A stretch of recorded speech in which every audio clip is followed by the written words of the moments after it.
Hello guys, இன்றைக்கி நம்ம சேனலில் என்ன ரெசிபி பார்க்க போகிறோன்னா பலாப்பழம் சிப்ஸ் ரெசிபி தான் பார்க்க போகிறோம். அதுக்கு முன்னாடி சேனல் என்ன சப்ஸ்கிரைப் பண்ணலைன்னா சப்ஸ்கிரைப் பண்ணிக்கோங்க.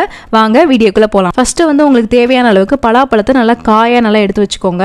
இப்போ அதை சின்ன சின்னதாக கட் பண்ணி எடுத்துக்கலாம். உள்ளுக்கு இருக்க சீட்ஸ்லாம் ரிமூவ் பண்ணிடுங்க. இந்த மாதிரி நீளமாக கட் பண்ணிக்கோங்க, இல்லைனா சின்ன சின்னதாக கட் பண்ணி எடுத்து தனியாக வச்சுக்கோங்க. இப்போ நம்ம கட் பண்ணி வச்சிருக்கிறதுல கொஞ்சமாக மஞ்சத்தூள் ஆட் பண்ணிக்கலாம். ஆட் பண்ணிவிட்டு நல்லா மிக்ஸ் பண்ணி வச்சுக்கோங்க.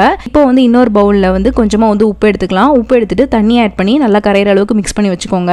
அதுக்கப்புறம் ஒரு பேன்ல நல்லா ஆயில் ஹீட் ஆன பின்னாடி நம்ம கட் பண்ணி வச்சிருக்க பலாப்பழத்தை ஆட் பண்ணிக்கலாம். ஆட் பண்ணிட்டு நம்ம ரெடி பண்ணி வச்சிருக்க உப்பு தண்ணியை ஆட் பண்ணிக்கோங்க. பலாப்பழம் நல்லா கோல்டன் கலர்ல வந்தோன்னா நம்ம ஃப்ரை பண்ணி எடுத்துக்கலாம். இப்போ இதே மாதிரி எல்லாத்தையும் நல்லா ஃப்ரை பண்ணி எடுத்துக்கோங்க. ஒரு பிளேட்ல ட்ரான்ஸ்ஃபர் பண்ணிக்கலாம். ஃபர்ஸ்ட் மிளகாய் தூள் ஆட் பண்ணிக்கலாம். அதுக்கப்புறம் சாட் மசாலா, அதுக்கப்புறம் சீரகத்தூள், அதுக்கப்புறம் உப்பு, கொஞ்சமாக மிளகுத்தூள் ஆட் பண்ணிவிட்டு நல்லா மிக்ஸ் பண்ணிக்கோங்க. உங்களுக்கு மசாலா வேணாலும் நீங்கள் தாராளமாக ஸ்கிப் பண்ணிக்கலாம். அப்படியே கூட சாப்பிட்லாம்.